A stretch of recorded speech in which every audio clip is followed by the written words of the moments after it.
Ahora vamos a hablar de política y economía y de economía y política, y por eso hemos convocado al especialista de Muchas Gracias, el licenciado Juan Manuel Gispert. ¿Cómo le va, Juan Manuel? Buen día. Hola, buen día Ariel, buen día Javier y Natalia, ¿cómo están? Bueno, ¿Me escuchan? sí, yo lo escucho perfectamente. Ah, perfecto, perfecto, Yo también, ¿eh? buenísimo, perfecto. Yo, antes que nada, de arrancar con el tema que había preparado, Sí, eh, tuve un par de oyentes que me preguntaban qué, cuál es este concepto del que planteo hablar, que es la economía política. Y como aclaración, la economía política en realidad es una especie de ciencia que se estudia previo al concepto de la economía como disciplina en sí misma, y siempre fue considerado la economía una ciencia social, y de ahí viene el nombre de economía política. Después, durante el siglo XX, han quedado como en uso los dos conceptos. Ha primado, ha triunfado de alguna manera en el mundo académico la disciplina de economía como una ciencia aislada, como una ciencia exacta, que es la visión monetarista de la economía. Pero este concepto de economía política que yo rescato y traigo y planteo una columna de economía política es analizar la economía, pero con un análisis interdisciplinario, donde se incluyen variables sociológicas, variables políticas, y el concepto de economía política es el que nos ayuda a entender por qué y cómo toman las decisiones los gobiernos y los sectores opositores. Digo, entender claro. por qué determinan tal política económica y no otra.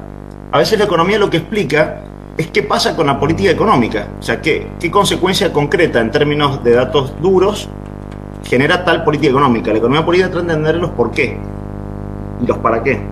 Y generalmente es una ciencia que nos ayuda a entender mejor el funcionamiento de la sociedad, de los gobiernos, y no nos meten en la trampa de los datos duros, que muchas veces no dicen nada y son utilizados para confundirnos.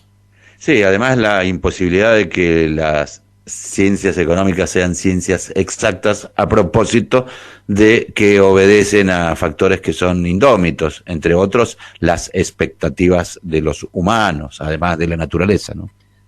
Absolutamente. Justamente una de las particularidades más interesantes de la disciplina de la economía política es que es histórica, porque la trampa más importante que oculta la disciplina de la economía como ciencia dura es la ahistoricidad Exacto.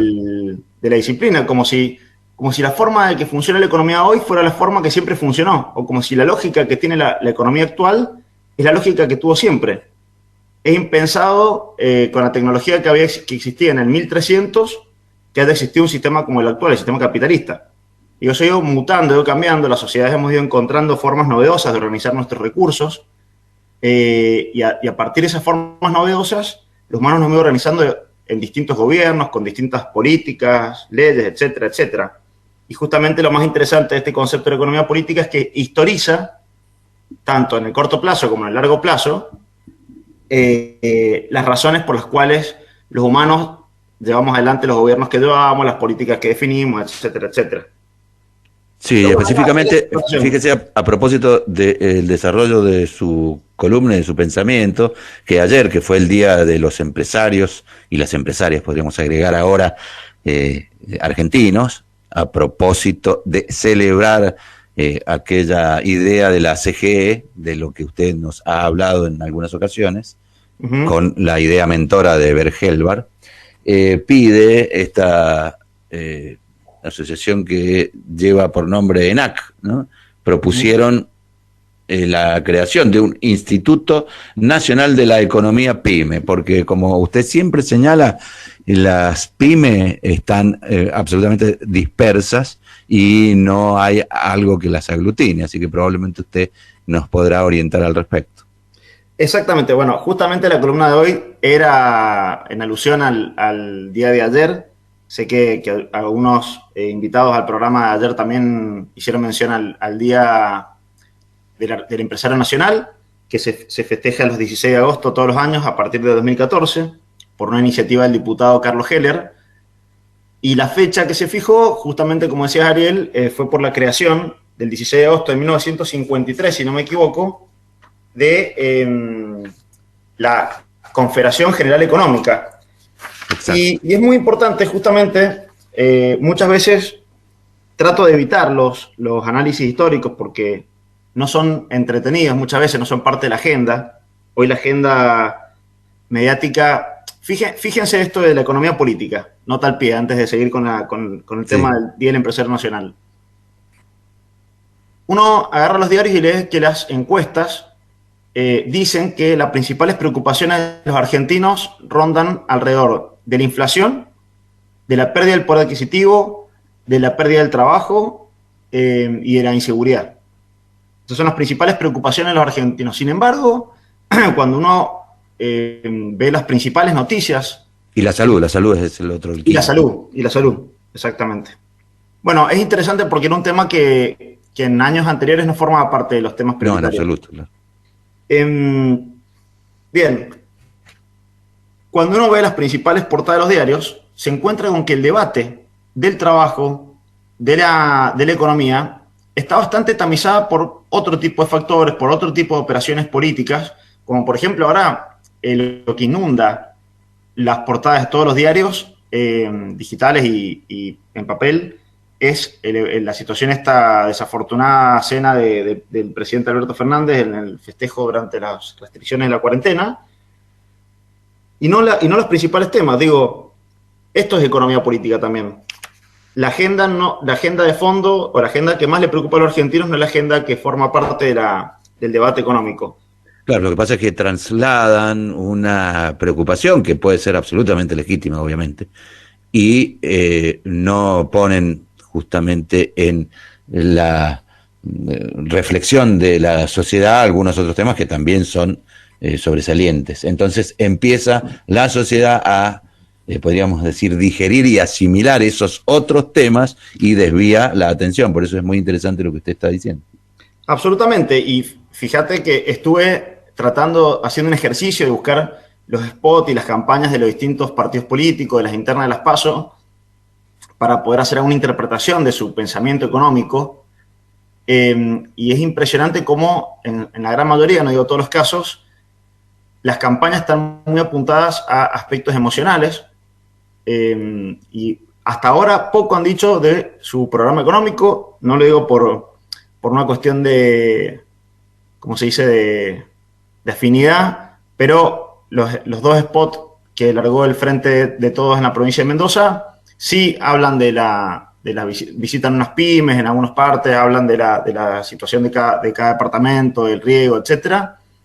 El grupo de Cambia Ya, que es la interna de Rodolfo Vargas Arizu, dentro del Frente Cambia Mendoza, tiene algunos conceptos vertidos respecto al problema de la economía, pero básicamente plantean bajar los impuestos y el costo de la política.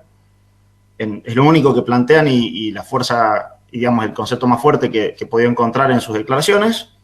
Y algo similar en la lista de Carlos Yanisotto del Partido Federal. Pero no hay muchas más definiciones. Digo, tampoco hemos tenido la habilidad desde la política de poder incluir ese debate tan importante y tan preocupante para los argentinos en la agenda de las elecciones. Juan Manuel, sí. Y uno escucha los spots, esto a título personal, y lo que quiero compartir con vos, a ver qué análisis tenés, es que te plantean un montón de problemas para ese sector, pero no te plantean cómo solucionarlo. Sí. Es una numeración, ¿no? Sí, a veces... cosas, pero no te dicen la herramienta que pueden utilizar. Totalmente. Bueno, también se vuelve complejo porque es una elección legislativa y las leyes en realidad muchas veces no tienen la capacidad de resolver una situación, sino que generan condiciones para que esas situaciones se resuelvan. No son decisiones ejecutivas, pero es cierto, no hay una propuesta legislativa vinculada a esta problemática. Y bueno, y acá vuelvo al hilo conductor de la columna, que era el Día del Empresario Nacional. Fíjense que la política económica del tercer gobierno de Perón fue conducida por el ministro José Belgelbar, que había sido el fundador de esta Confederación General Económica, que había sido un gremio empresario nacional, que nació, fíjense el dato, nació en primer lugar de la alianza entre las federaciones económicas de Tucumán y de Mendoza. Mendoza fue una de las provincias más importantes y más principales promotoras de la fundación de la CGE, allá por 1953. Pero fíjense este dato de lo que decía recién Ariel. Se juntan los empresarios pymes del interior de forma autónoma en cada provincia y fundan sus gremios empresarios, sus cámaras empresarias en cada provincia, y a partir de la visión, porque en esto tuvo mucho que ver la visión, la habilidad política, la cintura, etcétera, del dirigente José Belgelbar, que era un dirigente empresario del norte, de Catamarca y de Tucumán, se juntan esas cámaras del interior y fundan un organismo nacional que fue la CGE, que fue la principal cámara representante de las pymes de la Argentina por esos años. ¿Qué hace la CGT? Hacia 1967 aproximadamente, o un poco antes tal vez, empiezan a vincularse fuertemente con la CGT y a plantear un programa económico que incluyera a los empresarios y a los trabajadores, porque sabían ambas partes que se necesitaban mutuamente y que gran parte de las pymes argentinas necesitaban de mucha gente con trabajo y de buenos salarios para poder existir. Bueno, y en ese acuerdo entre la CGT y la CGE nace un plan de gobierno, sobre todo un plan de políticas económicas, esto que plantea Javier, que no sale de la política. En esos años tampoco estaba, tal vez principalmente en la política, en general la política debatía sobre la violencia que existía en la política argentina, sobre la proscripción del peronismo, la aparición de nuevos grupos de izquierda, etcétera, etcétera. Sin embargo, fueron los propios actores, los trabajadores y los empresarios, quienes fijaron la agenda de las principales medidas que tenía que tomar un gobierno. Tan inteligente y tan representativo y muchas virtudes que uno podría encontrar en este armado político empresario y de trabajadores, que terminan en el mayor de los éxitos, que es que Perón, cuando asume el gobierno, convoca al dirigente de la CGE, a José Belgelbar, como ministro de Economía. Digo, esto de historizar la economía política nos sirve porque en el pasado encontramos algunas claves de lo que podríamos hacer en el presente. Fíjense que ahora los empresarios plantean la importancia de participar en política para poder cambiar la realidad, porque uno cuando lee las entrevistas que le hacen a Dani Soto o a Julio Totero, etcétera, hablan de la necesidad de involucrarse en política para poder cambiar las cosas adentro, porque desde el gremialismo empresario no han encontrado los canales suficientes para poder realizarlo. Y fíjense, lo que está pasando es que ellos terminan siendo unos candidatos más, o serían, de alguna manera, si les fuera bien, un legislador más en el gobierno, que probablemente podrían trabajar en mejorar la agenda respecto al sector productivo, pero no ha sido el camino que las pymes siguieron. El mayor éxito de las pymes organizadas políticamente y planteando la agenda económica de la Argentina fue el fenómeno de Belgelbar con la CGE, que a partir de una verdadera representación, de una claridad conceptual sobre cuáles eran las prioridades de las pymes en la Argentina y otras razones más, Gelbar también era representante del Partido Comunista en Argentina, etcétera, etcétera, lograron imponer al ministro de Economía de la Nación, que no lo lograron las pymes en ningún otro momento de la historia. Miranda, el ministro de Economía del primer gobierno de Perón, había defendido a la industria nacional, pero no era un representante de las pymes. El principal fenómeno fue este que les menciono yo con Gelbar en 1973 hasta 1974, que con la muerte de Perón... Lamentablemente duró poco porque en ese último mandato de Perón, bueno, hubo enorme cantidad de problemas. El más importante fue el estado de salud del general Perón. Bueno, acá tal cual, y el modelo económico explotó por los aires con la muerte de Perón porque se disolvió todo el equipo de Gelbar y la gente que acompañaba a Gelbar, entre ellos... Sí, aparte había una pugna del otro lado que justamente Gelbar, que venía del comunismo, que tenía una mirada social bien distinta y nacional, pero no nacional con Z, y había otro sector en pugna que lo que pretendía era lo otro, ¿no? Lo distinto.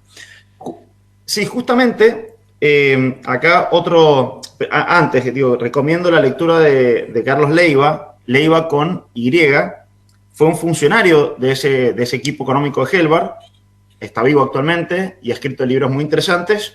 Uno se llama La política económica del tercer gobierno de Perón, altamente recomendable, quien quiera conocer esa experiencia. Y es interesante, lo menciona Carlos Leiva, porque habla de esto que voy a mencionar ahora. Otra categoría que uno, para entender la economía, tiene que tener presente es la disputa hacia adentro de los sectores de capital. Porque a veces el ciudadano a pie confunde como si el empresariado fuera una sola cosa, como claro, si el capital fuera un solo actor. Y es muy interesante el periodo desde 1939, podríamos decir, o para poner una fecha más concreta, del nacimiento del peronismo en el gobierno, 1945, hasta 1976, cómo los distintos sectores del capital se van disputando la conducción de la política económica argentina. Y esta disputa se da entre tres actores principales. Un actor que se le llama la oligarquía diversificada. La oligarquía diversificada fueron aquellos sectores de la oligarquía terrateniente que frente a la crisis de exportaciones de granos a Europa en la década del 30 terminan diversificando su capital en otros rubros. Ahí nacen las grandes empresas argentinas como Loma Negra, como Alpargatas Argentinas, bueno, y varias más Molinos Río de la Plata, hay varias empresas que nacen, pero cuyo origen son la oligarquía terrateniente. Y son industrias muchas veces que terminan defendiendo programas económicos que no defienden a la industria, sino que defienden a la oligarquía terrateniente justamente porque su origen está ahí. Y después tenemos a la burguesía nacional, que es este empresariado vinculado al mercado interno, son argentinos, en su gran mayoría pymes. Y el tercer actor muy importante que empieza a crecer en participación en la economía argentina a partir del derrocamiento del general Perón es el capital extranjero. Y entre esos tres sectores se han ido disputando la conducción económica del país, que siempre fue conducida por el capital extranjero, o por la oligarquía diversificada, o por una alianza de los dos, desde siempre. Salvo el elemento más importante, cuando las pymes logramos dar vuelta a esa correlación de fuerza entre el sector de capital, fue justamente durante la gestión del ministro Helbar. Y fíjense qué interesante, porque hay una serie de leyes que fija esto que estamos hablando ahora, que podrían, digamos, no son leyes que se escuchen, que se están discutiendo hoy, en el marco de una campaña electoral de unas elecciones legislativas. Pero, porque digo, este gobierno ha dado declaraciones y una serie de medidas muy importantes que mostrarían que, nuevamente, el gobierno trata de que esa correlación de fuerzas hacia adentro del capital sea conducido por las pymes, por lo menos en sus declaraciones y algunas medidas que ha tomado el Ministerio de Producción de la Nación. Pero hay leyes que se fijaron en ese momento, como por ejemplo, bueno, se nacionalizaron todos los depósitos bancarios. Eso quería decir que claro, todo el dinero depositado por los argentinos en bancos privados pasaban directamente como depósitos al Banco Central de la Argentina, y el Banco Central determinaba qué porcentaje de esos depósitos y a qué tasas cada banco prestaban, y logran aumentar en un 700% la cantidad de dinero, en menos de un año, la cantidad de dinero al servicio del financiamiento del sector productivo PYME. Y esto que hablamos de uno de los grandes problemas de las pymes es el acceso a un financiamiento accesible, o blando, como se le dice. Solamente existe cuando el gobierno subsidia las tasas, si no, las tasas de interés son altamente usurarias en la mayoría de los casos. Sí, dañinas inclusive para el propósito original. Sí, el único beneficiado en el financiamiento bancario termina siendo el banco. Claro, sí, la empresa termina ahogada muchas veces del préstamo que pidió para crecer, es el que lo termina ahogando. Y claro, y esto es porque se va el propósito, sin distraer demasiado su columna, ¿no? Pero esto es porque se va el propósito, porque esto de solamente el campo financiero y no el campo financiero apoyando al campo productivo, lo que hace en realidad es una ficción sobre la ficción del dinero. Es como si el dinero en sí mismo pudiese riqueza. mitigar, sí, no, y mitigar las necesidades, los dolores y las necesidades de la sociedad. El dinero no hace nada, el dinero es un medio, no un fin. Totalmente, el dinero vuelve a ser un negocio por el dinero mismo y pierde la finalidad de ser un dinamizador de la economía. Exactamente. Ley... Discúlpeme, sí. solamente para que algún oyente que está bien interesado en lo que usted está hablando, hay un ensayo que se llama Populismo y Empresarios Judíos, actuación pública de Horacio Leifer y José Bel Helvar durante las presidencias de Getúlio Vargas en Brasil y de Juan Domingo Perón en Argentina. Fíjese el tema de la coincidencia que fue en la misma época, ¿no? Y cómo la incidencia de estos empresarios con este concepto bien llamado populista, en donde la intención era activar a la economía sin que el obrero y sin que la clase media perdiera participación. Absolutamente, mira, no conocía el libro y lo voy a leer porque es uno de los temas... No, es un ensayo, no es un libro, es un texto largo, pero sí. Después te voy a pedir que me pases bien el nombre, así lo rastreo. Cómo no, sí. Lo vamos a publicar. Entre esas leyes que crean cuando llegan al gobierno, aparte eran leyes que ya venían hiper desarrolladas y discutidas por el sector empresario en las cámaras y con la CGT. Entonces, apenas asumen el gobierno, larga una batería de medidas que ya estaban planificadas, entre ellas, tomando nota recién del planteo del ENAC, esta Asociación Empresaria Argentina, de la creación de un instituto PYME. Bueno, en ese momento se crea la Corporación para el Desarrollo de las Pymes Argentinas. Esa corporación administraba gran parte de esos depósitos bancarios para financiar el desarrollo de las pymes y cumplió un rol preponderante en las exportaciones de las pymes. La Corporación para el Desarrollo PYME se encargaba de abrir mercados afuera, desde el Estado, y generar la exportación a la pyme. Después había leyes, por ejemplo, que generaban unas exenciones fiscales tremendas, esto que hablamos de la presión fiscal la semana pasada, o cómo se distribuye la carga impositiva en Argentina.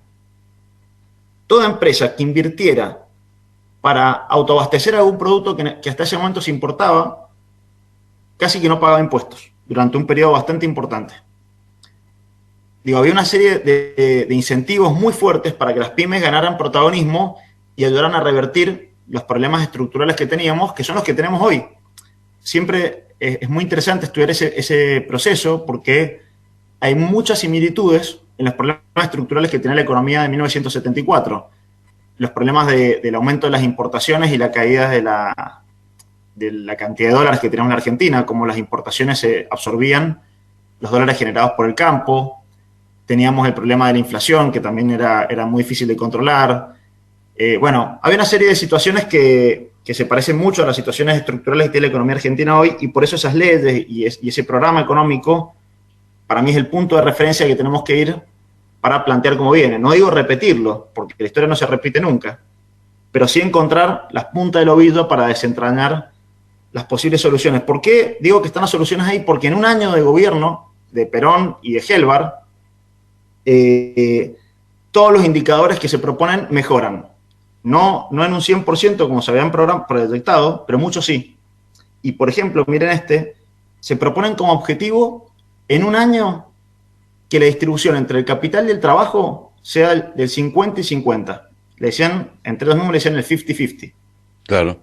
Que la riqueza argentina se repartiera en iguales proporciones entre el capital y el trabajo. Cuando asume Perón en el 74, esa relación era 43 para los trabajadores, 67 para el capital, y en un año, casi al día del fallecimiento de Perón, estaban alcanzando el 49% para los trabajadores y el 51% para el capital. Y una política de crecimiento, y a todo esto con un crecimiento del 7,5% de la economía, del PBI. Y también perdón que te interrumpa, Juan, pero con el paraguas de la Constitución de 1949, que también garantizaba todo esto. No estaba vigente la Constitución del 49. No. Ya había sido derogada y Perón cuando asume no logra retomarla, no. Perfecto, me quedé mal dato mío.